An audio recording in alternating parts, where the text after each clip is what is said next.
I guess I'm going to talk a little bit about my own brief little interactions with Rothbard, and then just a few thoughts about things that he's taught me, not just ideologically, but just about how to live and how to live as a scholar and as a human being.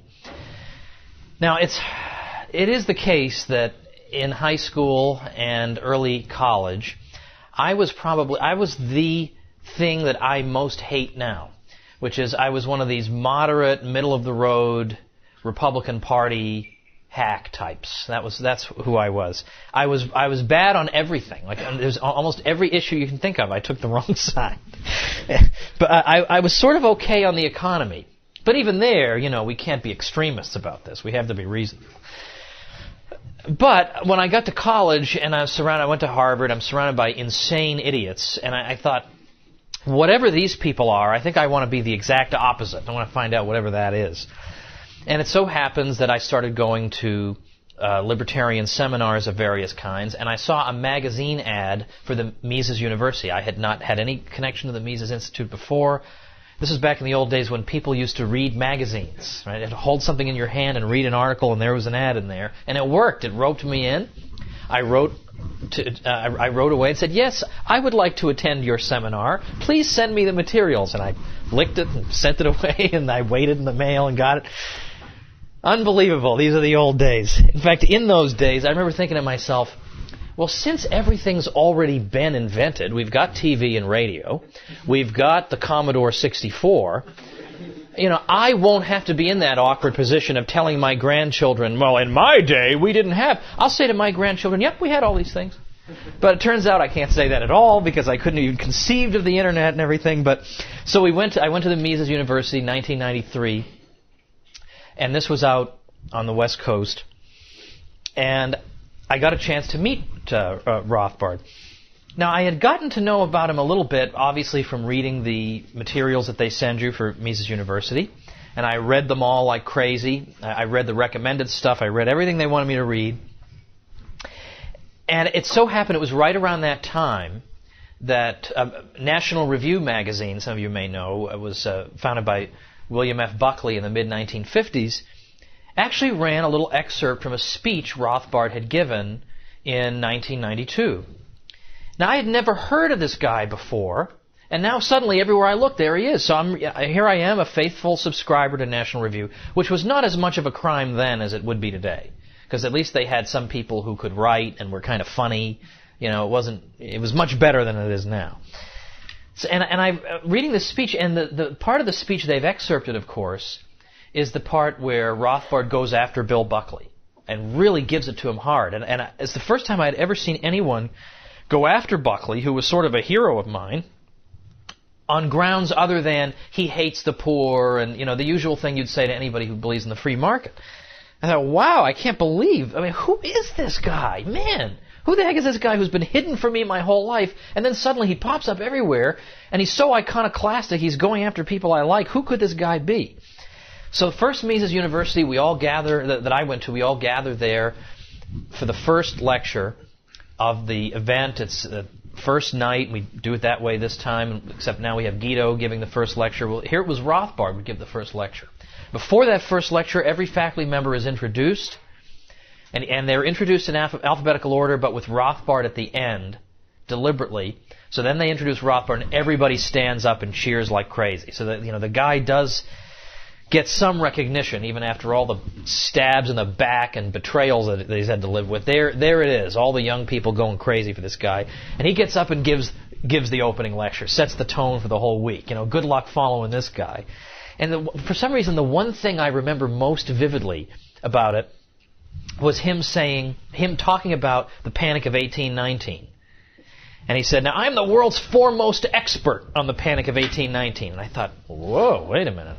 See, I knew there was something about this guy. It's kind of unlikable. He said, because I'm the only one who's ever written a book on it. And he starts laughing about that. How great, funny that is. So, all right. So he goes and talks about historical cases of business cycles and just throwing things up on the board. And so then it really is true. He would stay out as late as anybody would stay up talking to him. And, of course, people are all crowding around him, hanging on his every word. And what's interesting is that people have said a lot of things about Rothbard.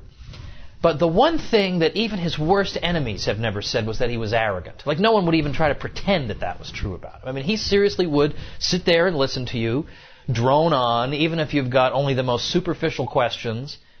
He's sitting there because there's a spark of interest and he wants to stay and talk to you. And he would just, I mean, he would be the last guy there, and even then he would regret having to go to bed and end it for the night. But everybody wants to talk to him. We all got a chance to get all our questions answered, talk to him for periods of time. It's just a great experience. In fact, by the next time I got to meet him, which was probably 4 or 5 different occasions, I remember him saying in the middle of my addressing him, I remember him saying, "Oh, call me Murray." And I remember thinking, you know, I just don't think I can do that. It's very nice of you to offer, but I just don't think I can do that. In 1994, the Institute had an event, I guess it was the 100th anniversary of the birth of Henry Hazlitt. So they had an event in New York City, and I was living in New York City at that time for grad school, so I went. And I was there for the whole day thing, and it was wonderful, a lot of great speakers. And I remember sitting down, there were a couple seats, empty seats next to me. Rothbard comes in, sits next to me. And then, so during the various talks, he'll just make little comments, like sort of like the way David Gordon does today, right? If you sit, except, you know, you could repeat to your mother what Rothbard said. But I remember in particular, now you guys remember the serial killer Jeffrey Dahmer? Now some of you Europeans might not remember him. This is a guy who ate his victims. And then he would keep parts of their body. It was really disturbing. Yeah, exactly. Yeah. Well, all the same, they caught him eventually. He goes to prison, and you know the expression, there's honor among thieves. He was murdered in prison. The other prisoners just decided, look, you know, we've done pretty terrible things, but this is just too much. So here's Rothbard, you know, who's written scholarly articles on punishment and proportionality, very sober and restrained. And there he is at this New York event, and he leans over to me and he says, "Hey, by the way, did you hear about Jeffrey Dahmer? They got him!"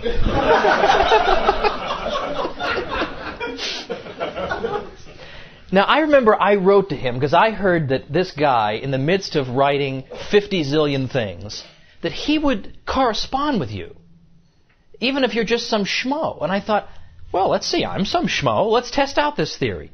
So I wrote him a little letter, and it sort of reminded me of, if you ever saw, this is a long time ago, but Saturday Night Live to this day has the skit where they're doing the fake news. And one of them was they were interviewing Stephen King, the American novelist who's written 1 billion novels, and they're all 1,000 pages long. And all during the supposed interview with Stephen King, he's typing on his typewriter while he's talking to them. And I always imagined that being Rothbard, because sure enough, he wrote back to me. And what I had written to him about was, he had made reference to a Robert Lefebvre article on the transformation of the American right, about what happened with Buckley and interventionism, foreign policy interventionism, and how that transformed what had once been a non-interventionist American right wing. And so I wanted to read this pamphlet. Of course, there's no way to find it. So I wrote to Rothbard and said, where would I even begin to look for this thing? Well, he mails me 2 copies. And writes me a little note, and I think I had told him about some awful thing going on at Harvard, and he wrote back and said how monstrous this was, and I can't remember what it was. But sure enough, so there I got this little pamphlet, which never would have been buried forever, and you know he dug him up, gave him to me. And 2 years ago, Basic Books published an anthology that I compiled with a friend of mine of anti-war writings, and we put that Robert Lefebvre pamphlet in there. So now it'll have infinite life now, and he made this possible. I mean, he sat down, and some kid he doesn't even know, he writes me this thing. And then secondly, you know, another thing all about this is that I read an awful lot of his stuff, and I felt like, well, I can't follow him in everything. You know, I just can't go along with some of this. It just seems implausible. Like I can go with him about 95% of the way, but that's as far as I can go. But then years would pass, and it would still nag at me. Yeah, but I still don't see exactly what the flaw in the argument is, right? But it can't really be right. But yet I still felt compelled to keep reading him because he was so compelling and interesting. And there are certain essays, not just books, but essays of his that I think are sort of potentially life-changing. And for me, one of them was War, Peace, and the State. And we put that in our We Who Dared to Say No to War anti-war anthology, because this is what a great libertarian statement about war it was, that just because some politicians utter the word war, that means that all moral rules go out the window, that the rights of people who happen to be in some arbitrary geographical area are indefinitely suspended because some word was uttered by some guy. Like, I mean, we ever stop to think about the logic of this? That this is what this basically means? That what would normally be considered war suddenly is viewed as simply public policy? How does this happen? And we never think about this. We just think, well, hey, it's war. And some rotten, unbelievable atrocity occurs, and we say, well, that's war. And that's an argument? We accept this as an argument? And suddenly you have to think through these fundamental questions because he forces them on you. He puts them right in your face. And the point that you can understand where libertarians stand on a particular issue by simply imagining the state as a giant criminal gang. And imagine a criminal gang doing the following things. What would you think about it? Well, you think that way, and half the things the state does begin to seem impossibly creepy to you. You can't imagine supporting them. It's a whole new way of thinking that he sort of made available to me, and ultimately, years later, I finally decided, all right, this SOB was right all along. It just took me a long time to figure it out. See, this is an informal talk. I can get away with SOB. You're looking at me? Yeah. You read into that whatever you like, Doug. Yeah. Well, anyway, so I then thought to myself, what sorts of things, in what way is he an example? And it's not just the really big, obvious ones. It's also some little things. Big, obvious ones, of course, is, he writes, and is extraordinarily productive, and I will hit on that in a minute, but that he's not discouraged by the size of his audience. He deserves to have an audience a zillion times larger than he has, but he goes with what he has, and he just works as hard as he can, and that's all he can do, and let the chips fall where they may. And there's something very admirable about that. I mean, a guy of his intellect could have taught anywhere he wanted to. If he had said what the establishment wanted to hear, the sky was the limit for this guy. But he had other priorities, and that's very impressive. But smaller things too.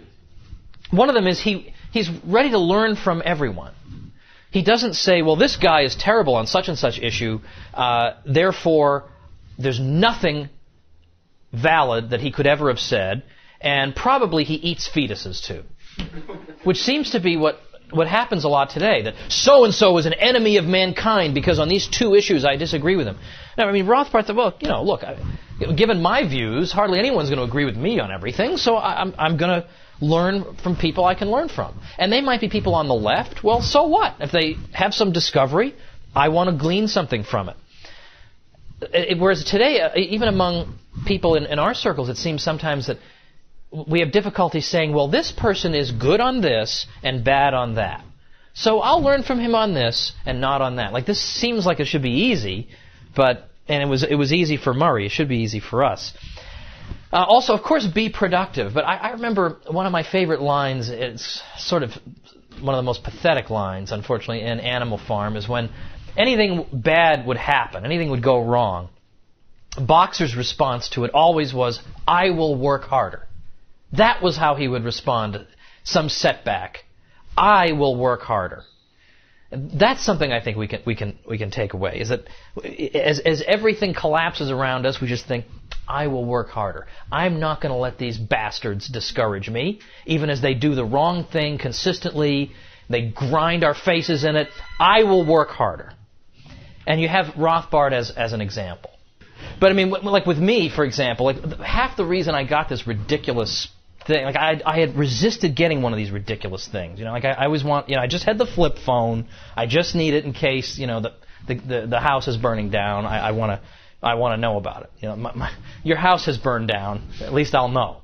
But this, it's just so that if I have 10 minutes, I can answer email, and I won't have to do that when I get home, and I can spend that time doing something else. Think of ways you can economize on your time. And even things like, simple things like answering email. Answer it as soon as you open it.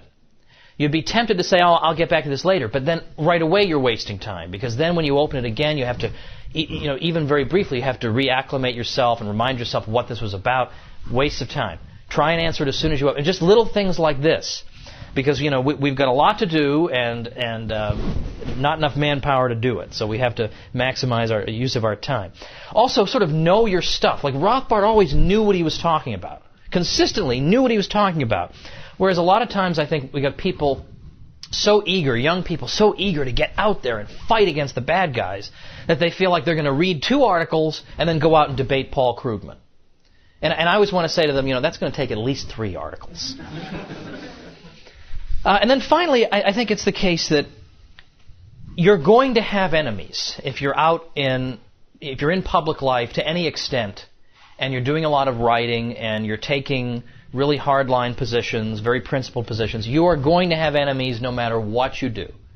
I used to have this sort of naive view. It sounds ridiculous as I say it right now, that if I could just put my points of view forward sincerely, that people might not necessarily agree with me, but they would at least respect my position and understand where I'm coming from. I can't believe I ever thought that. I can't believe it. No, I mean, to the contrary, you just get viciously attacked in attacks that you don't even recognize yourself in. Like, I don't know who this person is. You're afraid. Me? Yeah, I'm a big, threatening, mean guy. Me? This little guy, not even like 5'1" or whatever. I'm a big threat to mankind. Like, I don't even recognize myself in these attacks. Well, likewise with Rothbard. I mean, if Rothbard is getting attacked by libertarians, what hope is there for any of us, right? I mean, you're obviously going to have enemies. And they attack him for totally stupid reasons. Oh, well, he formed a coalition for 2.5 months with some group I don't like, so therefore Man, Economy, and State must not be a good book. Like, what? Like, what is the matter with you people? Like, what? I think some of it is envy. In the case of Rothbard, it's envy on the part of a lot of people who are losers, who haven't actually accomplished anything, who have no following, nobody's ever heard of, and so they think that the way to advance is by attacking him. Now, it's not to say Rothbard was perfect. We don't worship him. We don't wave incense in front of his sacred image. None of these caricatures that are made of us are true. In fact, Walter Block has made, a tiny career out of attacking some of Rothbard's positions, but always because he thinks that's what Murray would have wanted, is not to stand pat, but always to push forward.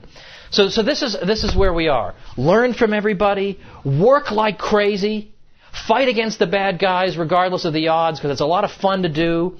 Rothbard had a great time in his life. He had a wonderful time doing what he loved and fighting and fighting and fighting, and he didn't live to see 1/5 of the fruits. And I hope that we'll be able to say the same thing, that in our lifetimes we're seeing a lot more fruits than Rothbard did.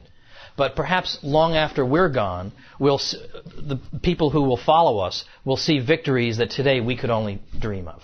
Okay, that's all I have to say. Thank you.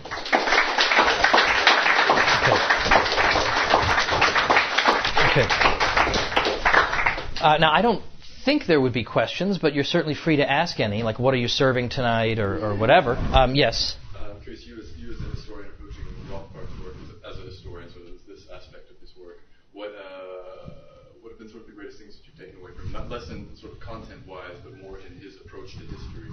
Well, I think it's really also some of the lessons you learn from Mises, like in theory and history and in human action.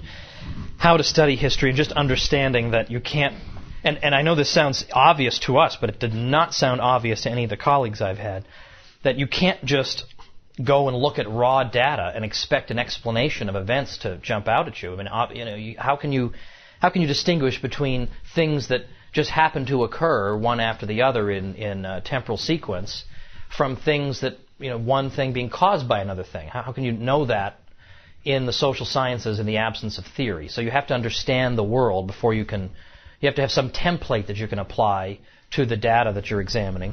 And he makes that point very clear in the beginning of America's Great Depression, and I think that's a valuable point that I've drawn from. I have a paper that I did for the eventually was published in the Quarterly Journal on economic history, and it's called What Austrian Economics Can Teach Historians. That kind of elaborates more on some of the points, but it's by and large that.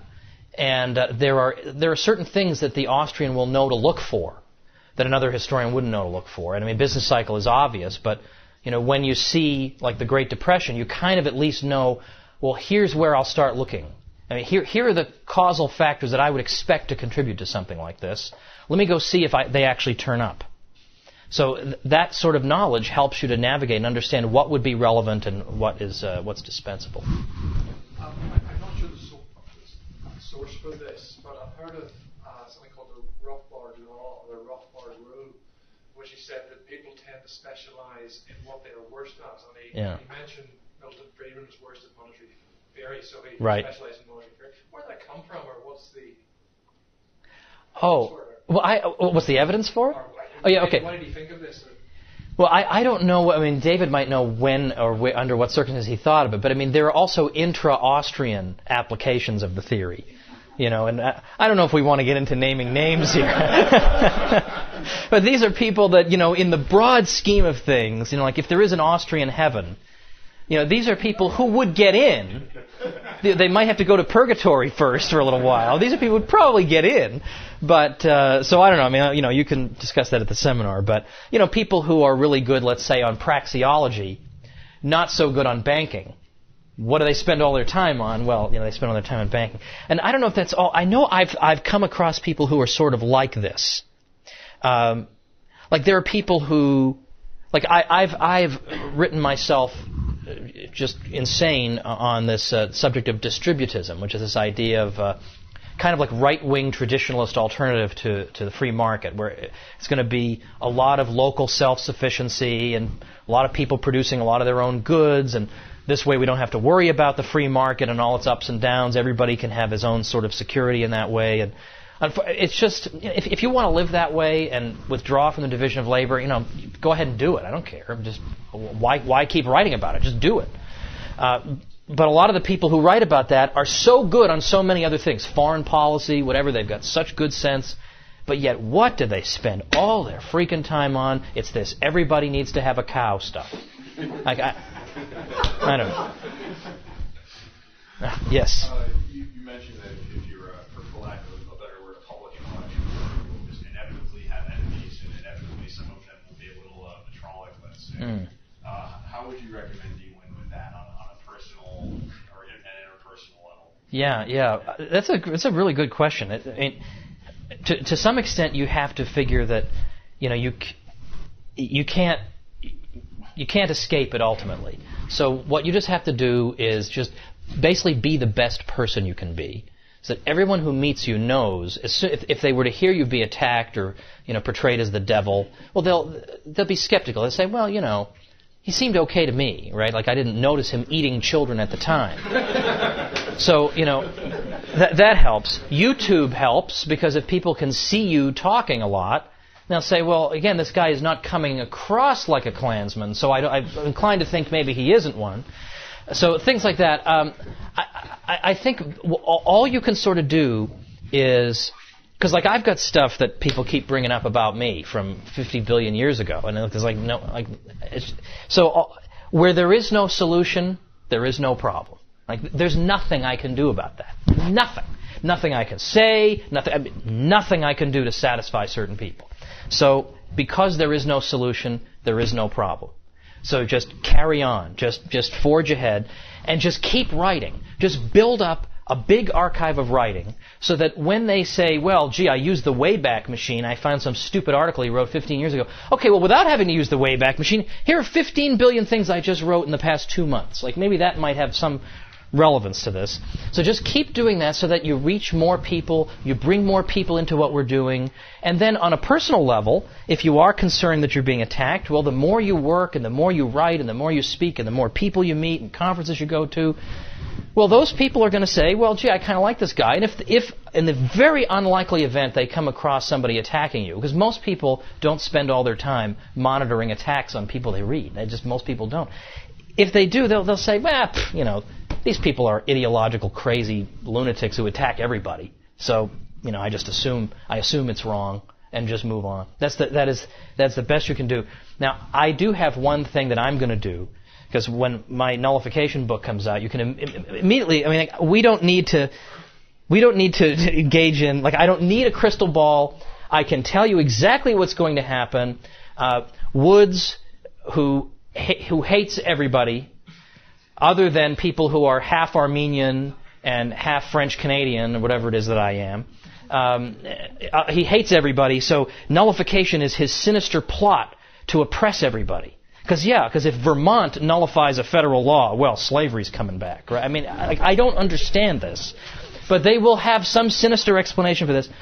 I have a series of YouTubes in mind that I'm going to produce that will, I think, with the help of somebody in this room who's going to work on them with me, that will laugh at these people. And these are people, the people who tend to attack you tend to be ideological automatons with no sense of humor. So if you attack back with a sense of humor, they just don't know, like, you know, they're going to blow a fuse or something. Like, they don't know how to, what? Is this funny? Like, what is funny? If you get people laughing at them, that's the best revenge. Because then what are they going to do? Are they going to say, well, hey, wait a minute, we have a counter response that's also kind of funny. Yeah, good luck spreading that one. Okay. I have a counterfactual question about Rothbard's productivity. Okay. Do you think that he would have been as productive had he had, by mistake, a position in a public university at some young age? And in general, is there a reverse relationship in terms of incentive between having a position, even temporary, in a public university at a young age and being productive? Because there's less incentive. I think that's probably true, but although, you know, there are incentives for all of us. You know, every incentive in the world is against us being here and doing what we're doing, and yet somehow we're doing it anyway. And I rather suspect Rothbard would have been Rothbard regardless of the circumstances. And if he had had extra time to, I mean, you know, he's teaching a full load at a school where he's got no graduate assistants and whatever. But at the same time, I can speak from experience. When you're in that sort of situation, it's not like he was fighting for tenure or something. Like, I've got to publish or they won't like me. It's that you become so conscious of time wasting because you have so little of it that it makes you super efficient because you just don't have. Whereas, because I found that over the summers I was far less productive than I expected to be because I had every single day all to myself. So I'd spend before I know it, 5 hours are gone. I've been playing chess and answering email. What the heck happened in my 5 hours? So sometimes those things can sort of help. Incidentally, one little sort of unrelated thing about how his colleagues, before he got to UNLV, but when he was at Brooklyn Polytechnic, how they thought of him.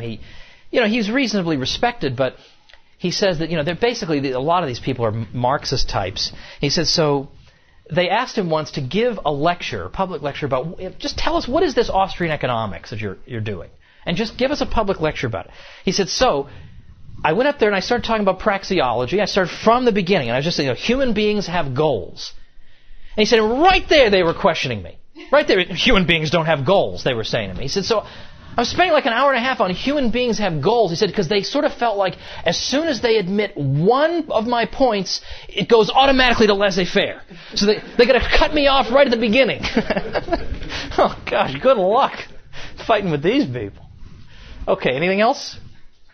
All right, thanks a lot.